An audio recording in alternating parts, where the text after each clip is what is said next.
धोकादायक शाळेत शिकतायत 3 शाळांची 250 मुले. अधिकाऱ्यांना गांभीर्य नाही.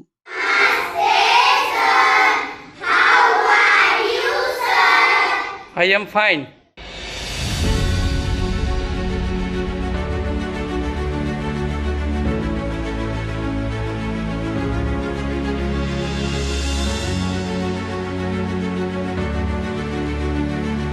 गेट बसवण्यासाठी वारंवार पत्रव्यवहार केलेला आहे, तरी त्याची काय दखल घेतली नाही.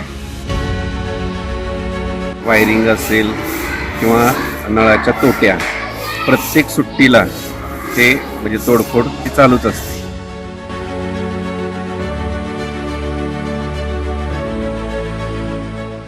या बातमीचे प्रायोजक पद्मजा मोटर्स, विमानतळाजवळ, Hotgi road, Majrewadi, Solapur. Mobile 8600022617.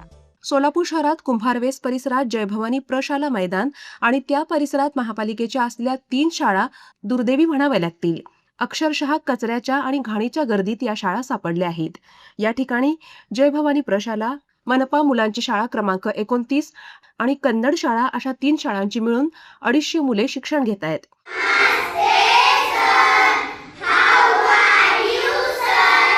I am fine.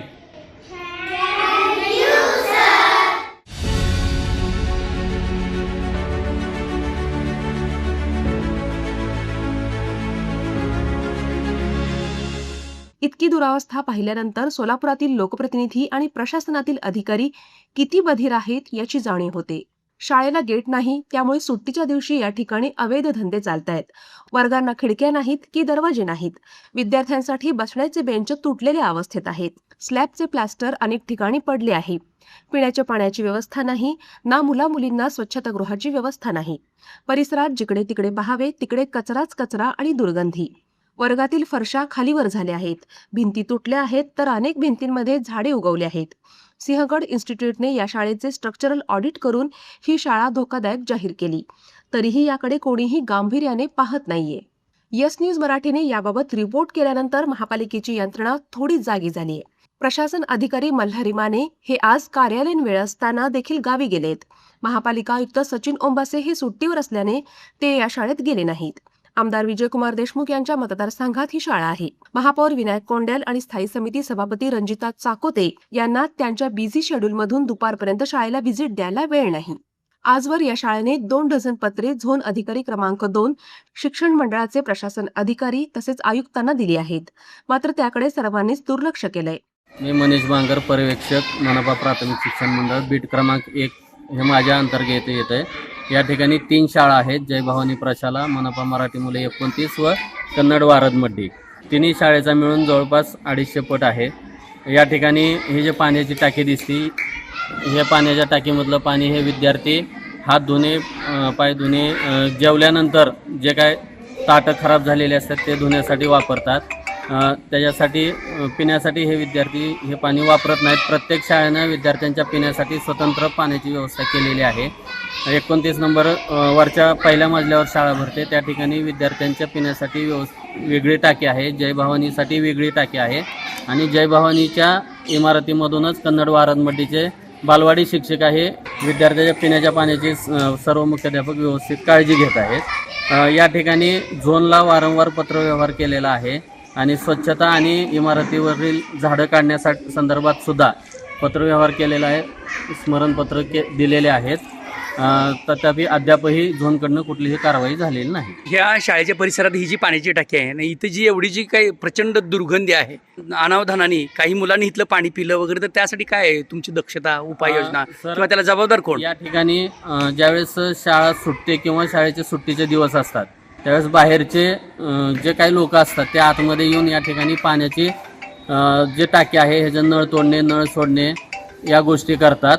या ठिकाणी पाणी सांडल्यामुळे ती दुर्गंधी ही होते. शाळा चालू झाल्यानंतर ज्यावेळेस मुख्याध्यापक, शिक्षक आणि या ठिकाणचे शिक्षकेतर कर्मचारी येतात त्यावेळेस पहिल्यांदा हे स्वच्छ करून घेतात. बीडचे पर्यवेक्षक म्हणून आणि महापालिका प्राथमिक शिक्षण मंडळाचे एक अधिकारी म्हणून आजवर आपण इथल्या शाळेच्या दुरुस्ती संदर्भात, पिण्याच्या पाण्याच्या अनावस्थेबद्दल तसेच शौचालयाबद्दल किती वेळा पत्र कुणाकडे दिलेत आणि त्याची अवस्था काय किंवा त्याची दखल कुणी घेतली का? या ठिकाणी वारंवार मी मुख्याध्यापकांना शरीरबुकामध्ये नमूद करून पत्रव्यवहार करण्यास सांगितलेला आहे. कार्यालयास पत्रव्यवहार केलेला आहे. आणि मुख्याध्यापकाकडनं झोनकडे व ऑफिसकडे पत्रव्यवहार झालेला आहे आणि तो पत्रव्यवहार आपण झोन ऑफिसला सुद्धा कळवलेला आहे. तथापि अद्यापही या ठिकाणी म्हणावी अशी दुरुस्ती आणि काम झालेलं नाही. सर, अलीकडल्या काळात कधी पत्र दिले झोन ऑफिसला किंवा महापालिका आयुक्तांना, प्रशासन अधिकाऱ्यांना कळवलंय का? शाळेने अलीकडल्या काळात जूनमध्ये, जुलैमध्ये, ऑगस्टमध्ये पत्रव्यवहार केलेला आहे. चालू वर्षी, शैक्षणिक चालू वर्षी. सर्व शिक्षा अभियान, समग्र शिक्षा अभियान या माध्यमातून कोट्यावधी रुपये या शाळा परिसर विकसित करण्यासाठी खर्च करण्यात आलाय. हा पैसा नेमका कुठे खर्च झाला हा संशोधनाचा विषय आहे. शैलश्री सुळे, मनपा कन्नड मुलांची वारदमर्दी शाळा येथे मुख्याध्यापिका म्हणून कार्यरत आहे. आपल्या शाळेचे पट 41 आहे. आपण इथं घाण होते म्हणून आता बातमी व्हायरल झालेली आहे, पण सध्या गेट नसल्यामुळे असं होत आहे. गेट असले की काही होत नाही. आत गेट बसवण्यासाठी वारंवार पत्रव्यवहार केलेला आहे, तरी त्याची काय दखल घेतली नाही.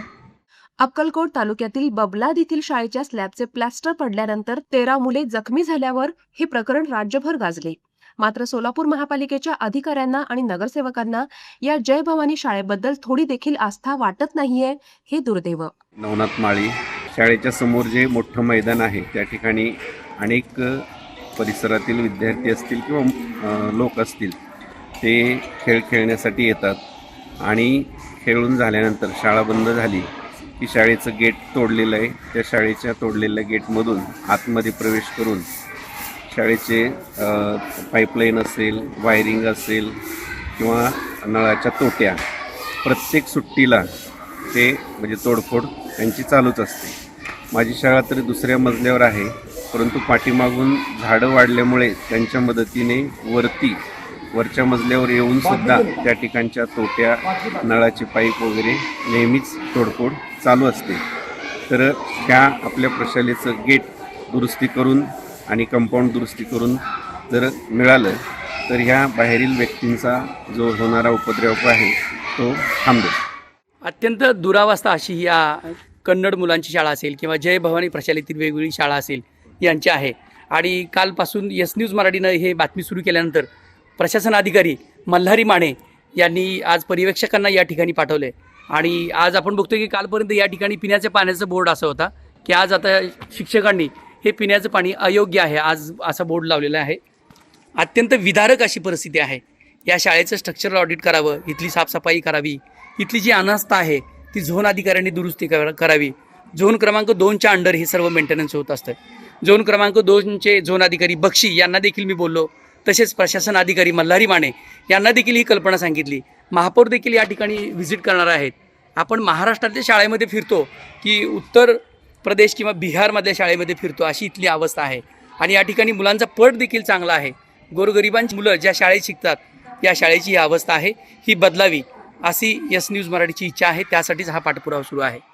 उद्या कदाचित मोठी दुर्घटना घडली तर त्याला जबाबदार कोण याचे उत्तर आयुक्तांनीच द्यावे.